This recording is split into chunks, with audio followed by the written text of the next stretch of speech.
we are. Good morning, everybody. Thank you so much for joining in.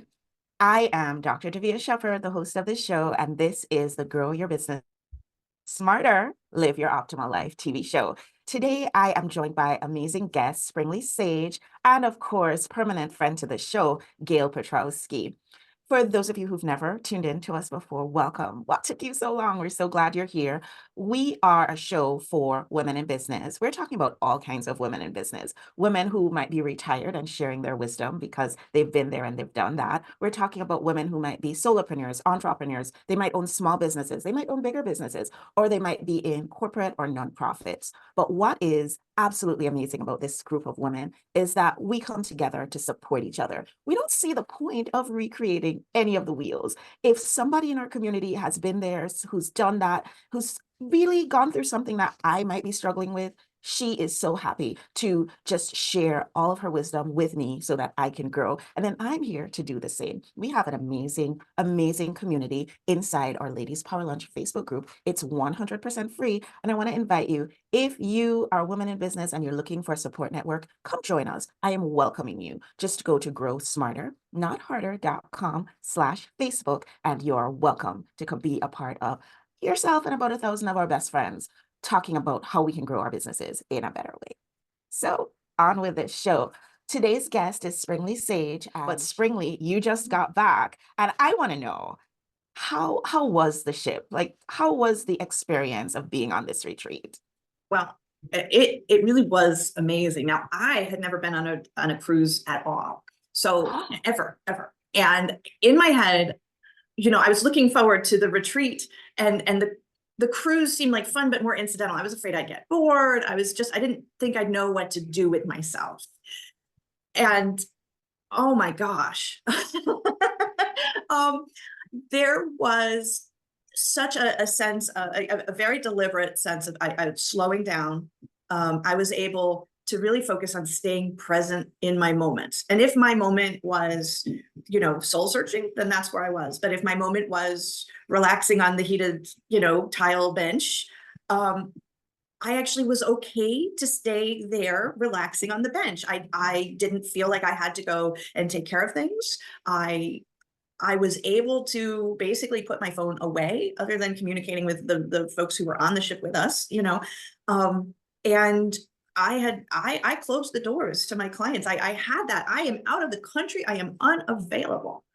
And it was shocking how amazingly relaxed and together I felt when I stepped off the ship. Still, it's still there with me.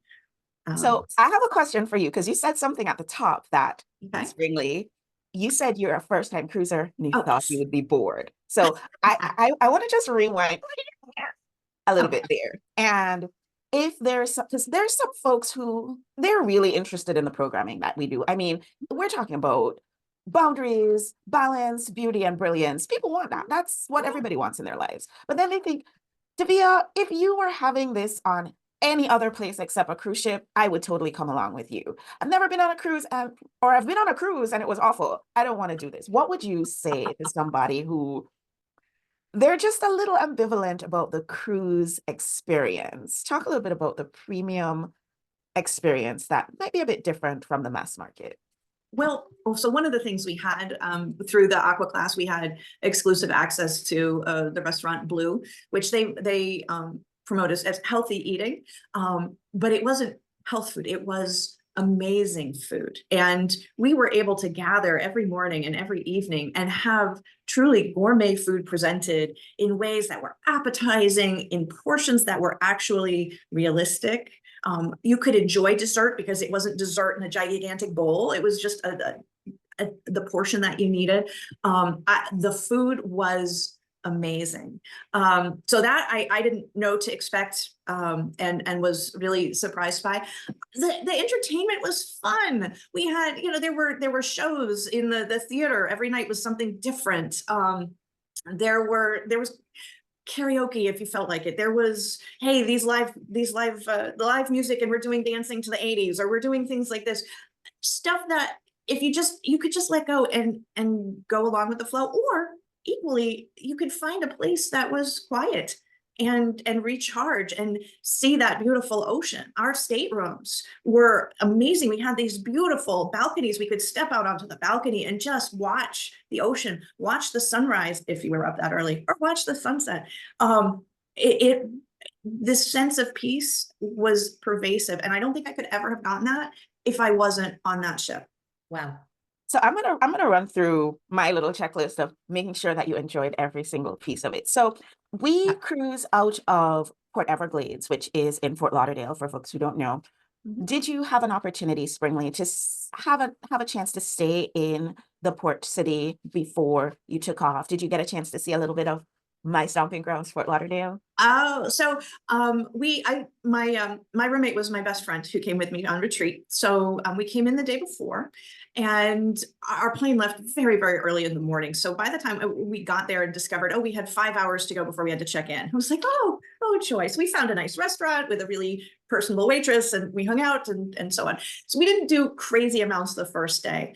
What we did do, though, was actually book a weekend once we got off the ship. And so we were staying at the Hilton Marina, and we had a suite that we reserved for ourselves. And again, it was a continuation of that luxury, of that feeling of being just able to relax, to look around. I mean, the city is amazing. We didn't do tons of activities there, but the Hilton itself offered such accommodations as well. To be out with palm trees instead of evergreens, which I love evergreens, but palm trees are exotic for me. To be able to see just, there's some lizards over here, wildlife that you don't expect. So I really did enjoy Fort Lauderdale. I would encourage anybody to spend some time either before or after, to just get to know the city a little bit. Love it. And then let's talk a little bit about embarkation, because again, sometimes folks think about getting on a cruise ship and it feels like, oh, this is going to be awful. How was embarkation for you? It was very fast. So I had my friend Nicole with me, but we also met up with another passenger, and we zipped through. The only thing that I had, and this is funny, so last year I had my knees replaced, so I have titanium knees. Ooh, and these are not a problem, right? These are not a problem at the airport when they just scan you, but apparently they do still set off the metal detectors going on board cruise. So I actually did get stopped each time, but it was just more of a, I think this might be my new knees, and kind of hiked my skirt up and said, see, and they went, oh yeah, okay. No, it was very smooth. I was surprised at how easy it was to get on board, checking into the room. Everything was laid out for us. It was really calm. And before you knew it, we were up on the Sunset Bar, enjoying a glass of Prosecco and basically toasting the retreat. Beautiful. Tell me a little bit about your accommodation, the room that we got for you. How did you feel about that room? Well, for one, it had a really spacious shower with multiple jets coming from various different places, which is like, wow. And they had wonderful, so shampoo, conditioner, and body wash, but also body lotion in these just lovely herbal scents, and not in your little tiny things. They were big bottles that you could actually use. We had really spacious closets, so we were able to hang up our stuff. And there was the yoga mat waiting for us, and the nice terry cloth bathrobes, a full-size couch, so if we felt like having anybody over or didn't want to sit on the beds, and the mirror, plenty of mirror room, but also a TV that tilted so we could watch if we wanted to from the beds, and get out on that porch and that balcony and look out. I didn't expect to be so close to the open water. I mean, granted, I was many stories above it, but it was roomy. And it wasn't at all what I expected. I think I had some imaginary, like from the 40s, little round portholes and like a cavern, like a little cave, and that you'd spend all your time elsewhere. But it was a welcome place to retreat back to. You mentioned a little bit about the spa. Part of our accommodation package includes access to the Persian Garden, which is the thermal suite at the spa. Did you get a chance to, you mentioned the thermal loungers. Did you get a chance to enjoy any of the other parts of the spa? Oh yeah. So I went in, they have a radiant room, which is basically a dry heat radiant. So you could just go and be there. It was in a cold room, which I went into after the hot room. And other than the occasional drip of condensation, which was indeed cold. No, it was nice. It was suddenly like, oh, okay, now my body, which has all been, kind of revved up, the heat's going and I'm calming down. I didn't actually use the steam room, but I loved this feeling of being able to go, and I could go in there whenever I wanted and just access that and spend time. And it wasn't super crowded. There weren't so many people in and out that you just felt like, oh, this is it. Yeah, it was nice and relaxing, and it smelled good. So We love aromatherapy. Absolutely. Did you have, you mentioned the restaurant Blue. Blue is a specialty restaurant on board the ship that you were on, and it is focused on fine dining in a healthy way. Did you have a favorite meal that you had there? oh my gosh. All of them? So no, there were some really lovely ones. I mean, they had a filet mignon the one night that was just like butter. And yes, okay, I'm a carnivore. But that was absolutely beautiful. They did have veal one night, very, very tender. But they also had pasta dishes that were enjoyable. I like the herb chicken. After a little while, you want to get away from some of the red meat. Every night was a different selection, but it went across the board. You had something to choose from. And desserts, my favorite was, the apple crisp. Were you one of the folks who did the dolphin excursion? So I had intended to, and this was actually a moment where I had paid for it ahead of time, but when the time came, I was so tired. This was early on, and I'd just been so busy and walking all over the ship and just doing all this, and I realized I didn't have the energy to go, and I gave myself permission to not go. I love that you did that. Yeah, I mean, I think I would have had fun, but I would have also been tired the whole time. And so because of that, I felt comfortable relaxing and took a nap. I went in with my friend. She has a cousin who lived nearby. We met them for lunch. It was very calm, and we had a lot of autonomy to do things like that. And I just love, okay, just because I wrote it down and I paid for it, I also paid for the right not to go. And I You love sure that. did. And guess what? When you come on retreat next time, that's something that you can do. So Yeah. it's one of the beautiful things I think about life is being able to say yes, but also being able to say no. And that's part of its boundaries that we work on together. How about when you went to the Bahamas to that private island? How was that? Oh, so that was really stunning. I used to be a beach girl in my youth. I spent a lot of time on the coast of Maine. So I hadn't been to the beach in probably 15 years. So as I hiked out and found, we had this beautiful cabana, which you provided for us. And it had all the amenities, including a ceiling fan. And of course, the cabana staff, and our guy was there and bringing us drinks and food.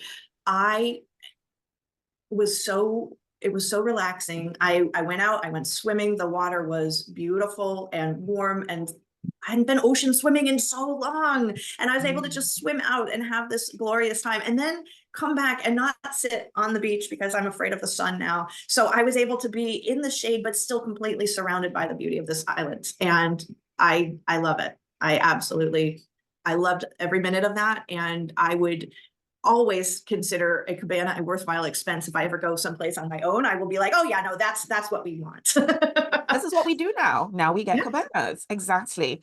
So the saddest day, I think, for any of our retreats is the day when we come back and we have to debark. How was the debarkation process?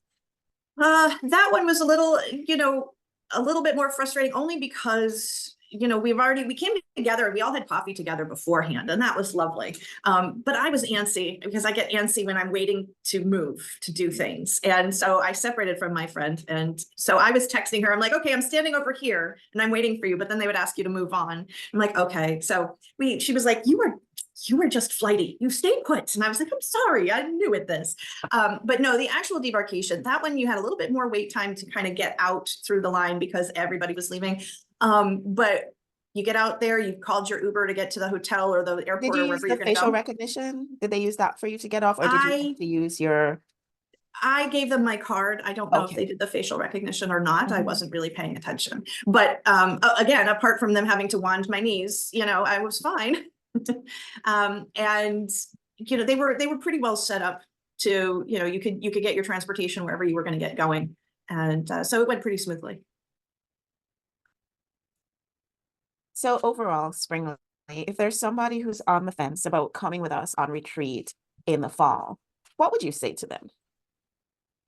Well, for one thing, while we are focused so much on creating these wonderful businesses for ourselves, and this is a year that for me has been, huge growth and potential for growth and so on. Realizing that I was lost in that my personal growth was on hold as I was running around working on all this. I would say it is worth pausing, taking the time to just take care of you. It also helped my business. I was surrounded by business women who had wonderful advice and stories to tell, but it also recharged me in a way that I don't think I've been recharged in a long time. So I would say if you're on the fence, this is really worth doing for yourself. It does bring more energy back to your business. It allows you to experience growth in a safe and kind place, and really just soothes the spirit. So I'd say go for it. Go for it. You heard it here first, folks. Springly, that was very generous. Thank you for sharing that, because I feel like that's going to help somebody who's out there who's kind of thinking about it to actually make this decision to change their lives in a positive way. So before we go, I want to share my top 10 tips. So for the past few weeks, we have been sharing top 10 something at the end of every show. Springly and Gail, I want y'all to weigh in as I share this week's top 10 tips. So what I'm sharing today is, drumroll please, the top 10 self-care mistakes we're all making. And of course, the easy solution. I'm really trying to get away from these clickbaity topics, but you have to be realistic. They do get likes and views. Indeed. So summer's my favorite season. I'm a sun baby. Everybody's here in Connecticut complaining about the heat, and I'm just like terrified because winter is coming. So but one of the things that happens for me in the summer, and I don't know about you, Springly, and you, Gail, but in the summer, my schedule's different from the rest of the months because the kids are out of school and we're on summer hours in the office. So what I want to recommend to everybody is tip one: don't let your morning mindfulness routine fall by the wayside. And I seem to be having quite a bit of a loud background, but what do you think? What are your thoughts about that morning mindfulness routine during the summer? I think it's a great way to start the day, to create that mind flow. If you have a special spot in nature that you can actually walk to and just sit and be and create some space in your own head, I think it will help your health and your well-being and your outlook for the day. What I like to do is get up, and hopefully everybody's still asleep, and I'm alone in the house.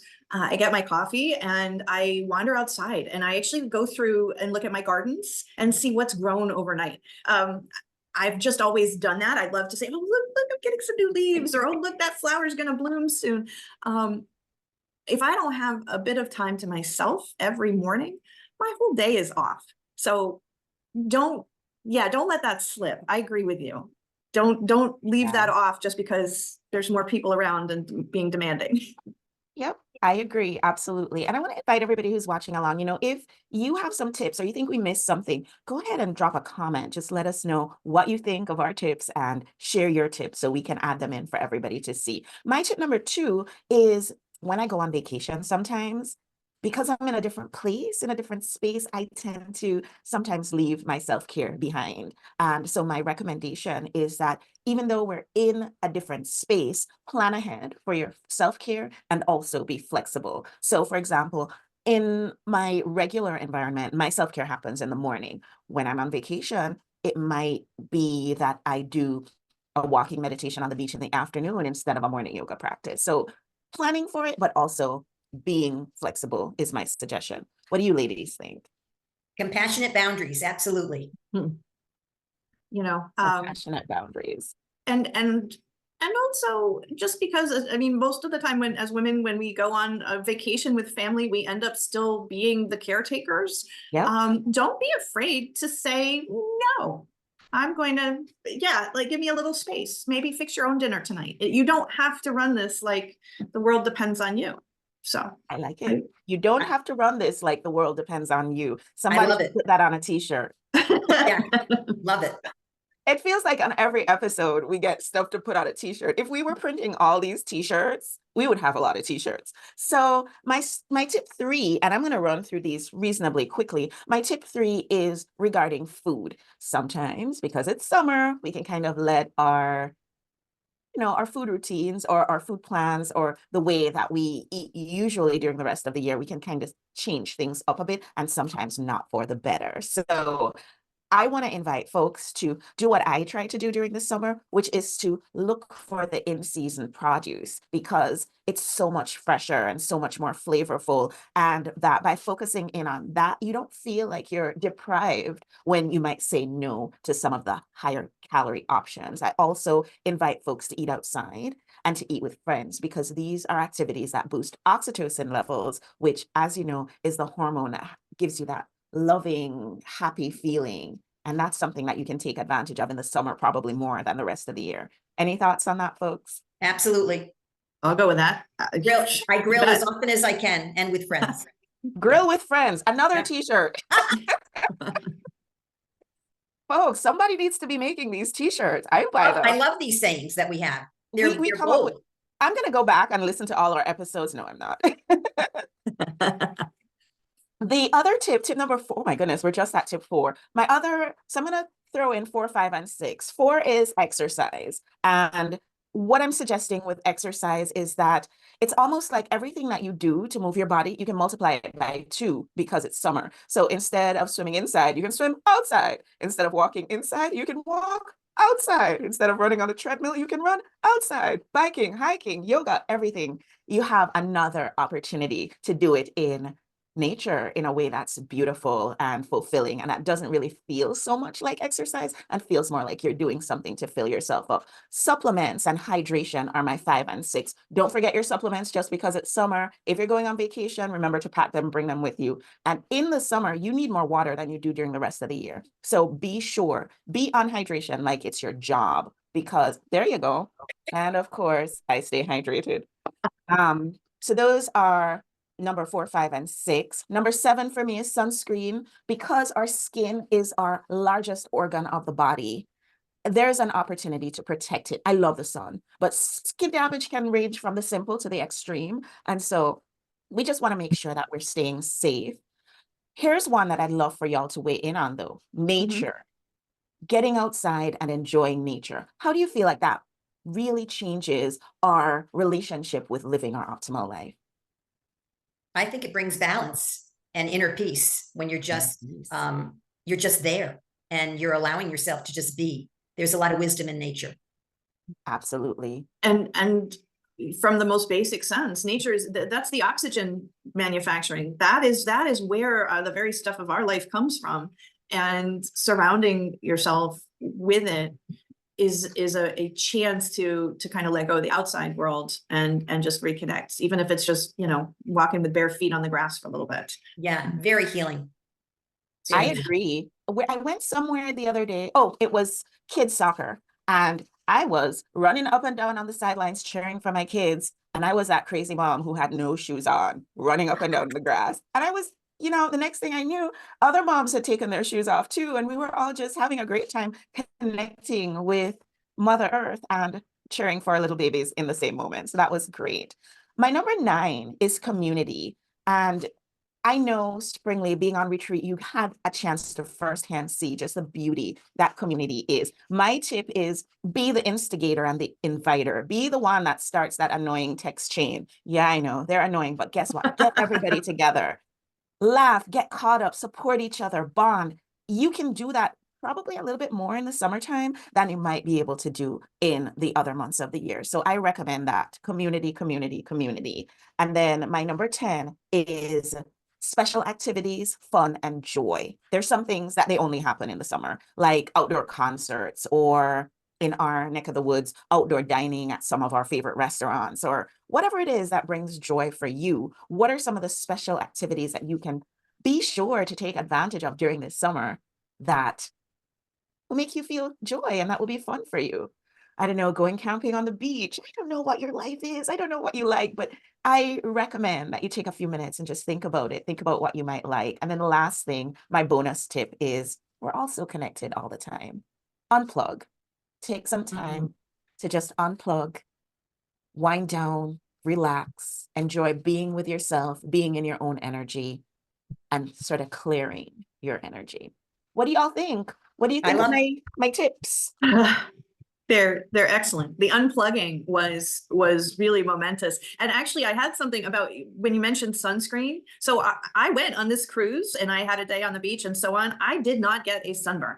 And that was not just lotion, but I had this big gardening hat that's SPF 50. And I went online and I ordered this kind of cloak with a hood that's also SPF 50. And I wore that all the time. And it, beyond just having to reapply sunscreen. See, there's actually, don't be afraid of it either. If you want to go outdoors, you can do it safely. I definitely recommend certainly your reef safe sunscreen, your rash guards, your hats, your glasses, whatever protection you need, go for it. Take advantage of it. Even if you're melanated, folks, or even if it's overcast, the beautiful sun can cause skin damage. Yeah. We have like a minute left on this show, so I just want to take the time to pull a card to see what universe wants us to know today. Can y'all see this? I can. Yeah. Be brave and true. It's the Spirit Warrior. I've pulled this card before, but let's just see real quickly if there's a meaning that we can find for this today. And as always, I'll post it in the Ladies Power Lunch group. It says, and this is from the Alana Fairchild's Love Your Inner Goddess deck. You are earning the right to make significant progress in your life. The universe will make certain you're ready for the breakthrough by testing your spiritual maturity. The universe wants to make sure that we are wise enough to use our increased power and any other blessings wisely and not hurt ourselves or others. Even if no one else knows about it, will you behave with integrity and be true to yourself? Will you be kind, even when you could be in the position to judge another? Be the best human you can be and know that any tests you're going through are actually predictions of positive changes and divine gifts headed your way. I love that. I think that's a wonderful, wonderful way to end the show today. Springli, it's been amazing having you here. Thank you so much. It's amazing having you here. And everybody who's watching along with us, I appreciate you so much. I mean, for you, it's just watching a show, but for me, this is everything to me. So thank you so much, Springli and Gail, for being our special guests. And thank you, everybody, for tuning in. Thanks so much. And I'll see y'all on the next show. Bye, everyone.